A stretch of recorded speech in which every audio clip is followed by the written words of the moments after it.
Hello everyone, my name is PauLInstaMyooin. We're back. Pokemon Y Shiny Hunting episode 115, Lapras. If you didn't watch last episode, why didn't you? Want a quick recap of the soft resets? Got 2,281 total soft resets. It's pretty good. Anyway, this episode's topic is by me. If you even played the game, or you could have not played the game to answer this question, if you even care about it as well.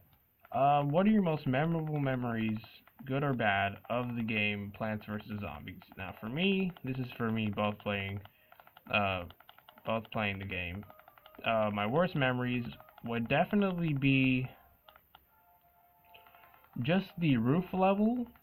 How zombies can just straight up steal your plants, unless you blow them up beforehand, but it's annoying because they can just straight up steal any of your plants, and it's annoying. Like wherever their little arrow lands on, they come down from the sky and just steal them. So I hate the roof level because of that. That's my worst memory for that game, and I would say my best memory or memories. I don't know. Well, I think this might be the only one, but either way, being able to have my full lineup and just having them destroy all the zombies. It's probably my best memory. But yeah, what are your most memorable memories, good or bad, of game Plants vs. Zombies? You can care about it, of course.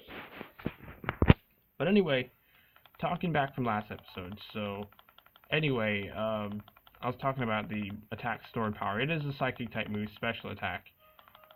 But anyway, so say if you had like a move, the move Howl, your attack would go up by one stage. So then that would mean the power of stored power, I think, would go up. Yeah, each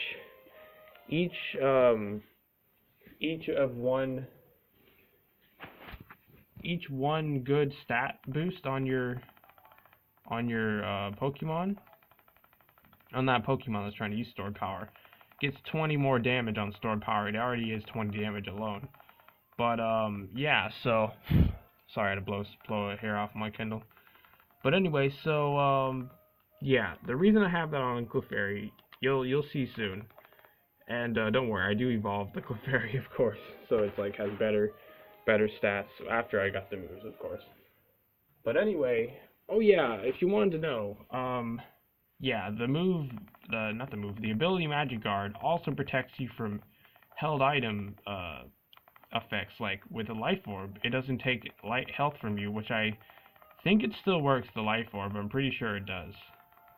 Like 99% sure the Life Orb still works, even though it's not taking recoil damage from you. So that's a crazy combo you can do right there. But anyway, then the next one on Clefairy would be the move.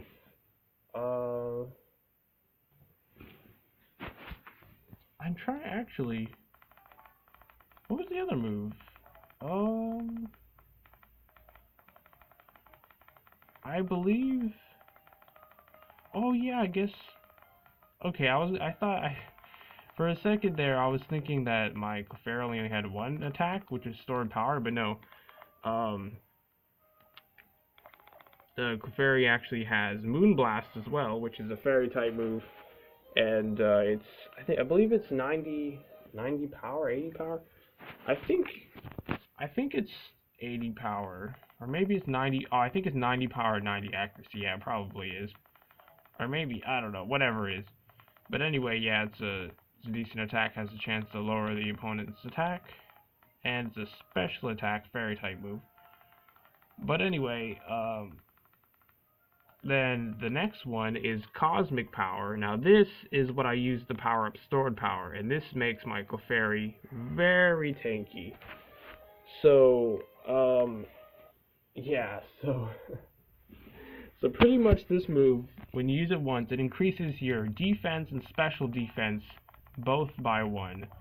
So that alone, when you do that once, that already powers up the stored power to have a total of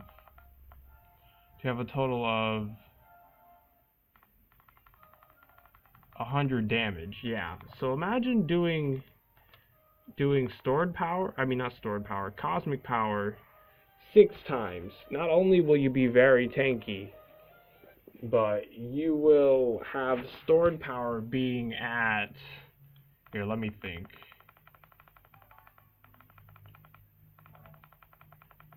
260 power.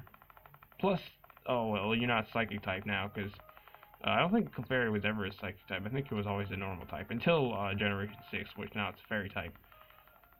But yeah, so that's going to do 260 damage, and not only that, you're going to be tanky. So unless your opponent can get a critical hit, or they have something that always does a certain amount of damage, like with the move Dragon Rage, it's always going to do that. Well, then again, you can't do the Dragon type moves on Clefairy because they're zero effective because it's fairy type.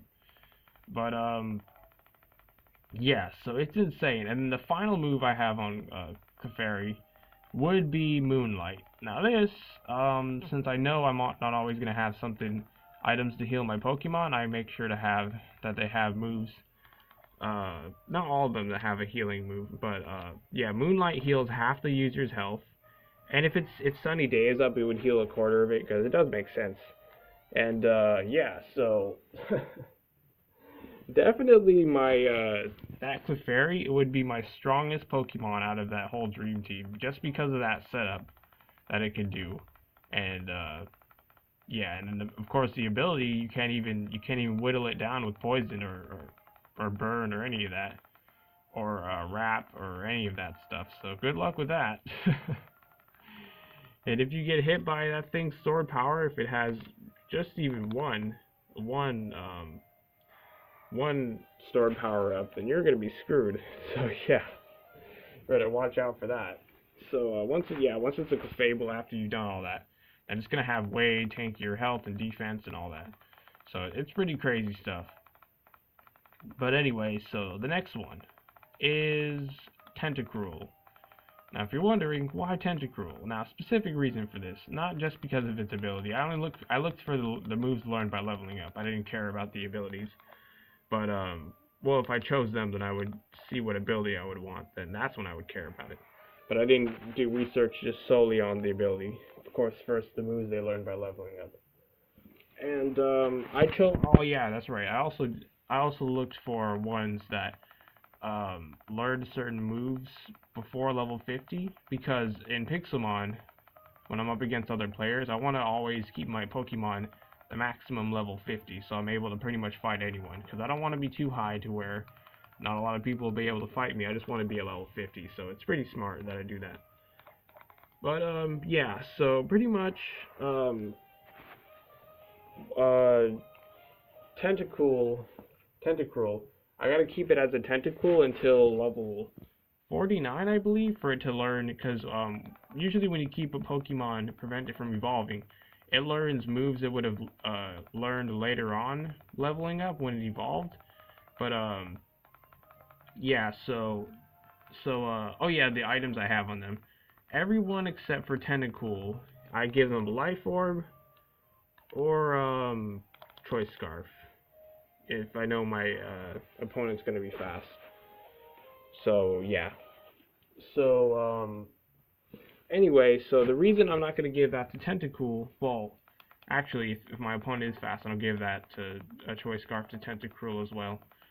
But anyway, Tentacool, so main attack, Hydro Pump, and the reason I would give my Tentacruel another item would be the Wide Lens, to make that Hydro Pump 90 accuracy.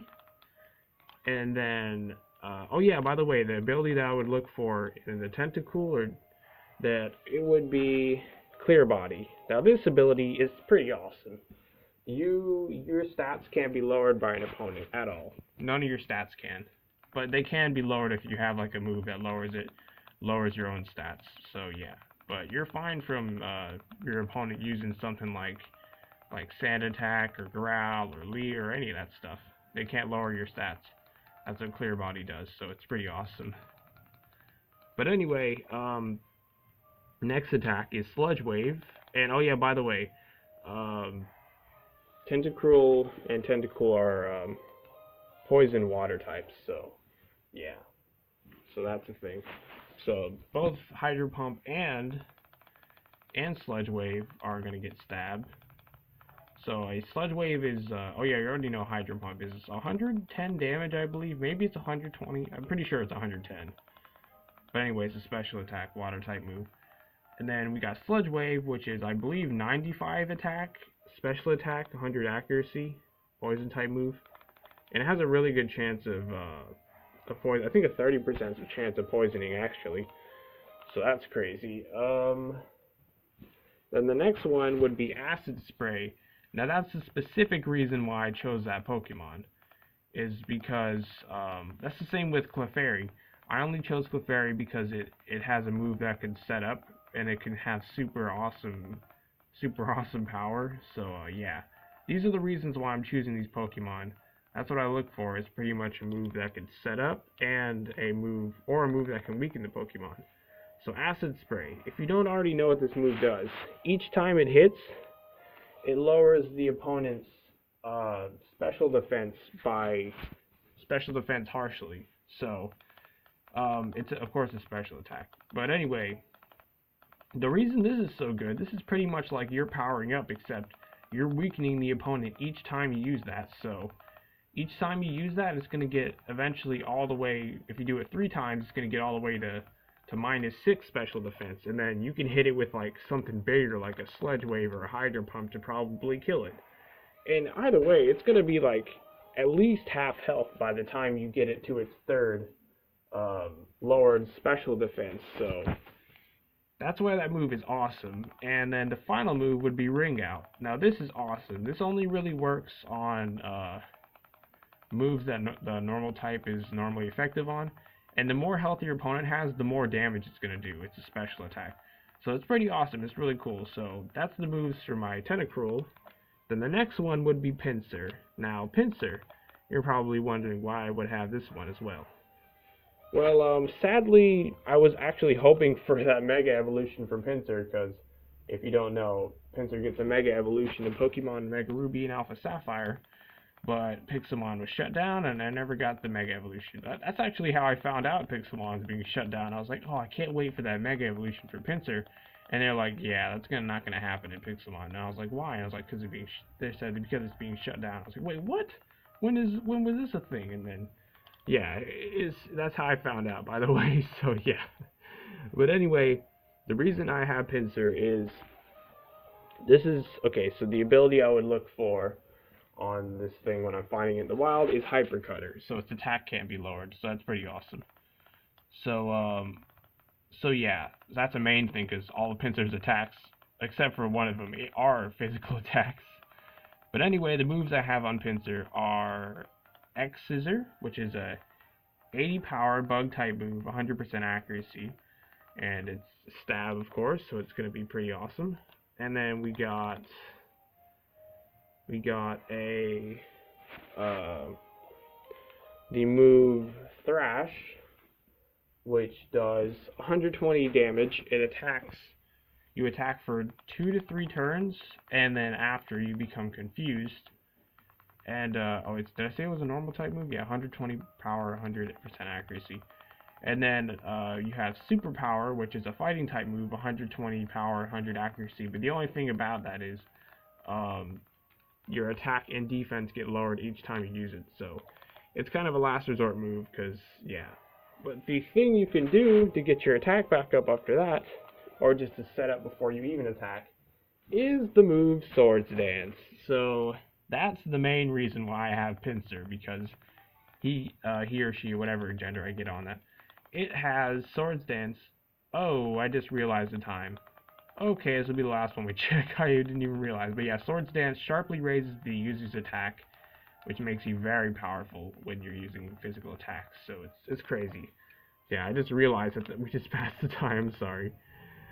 But anyway, I'll talk about this more in the next episode. But yeah, we did pretty good. We ended off with 2,304 Sockets total. That's pretty good. Anyway, bye Lapras. I've been your host, PauLInstaMyooin, and goodbye.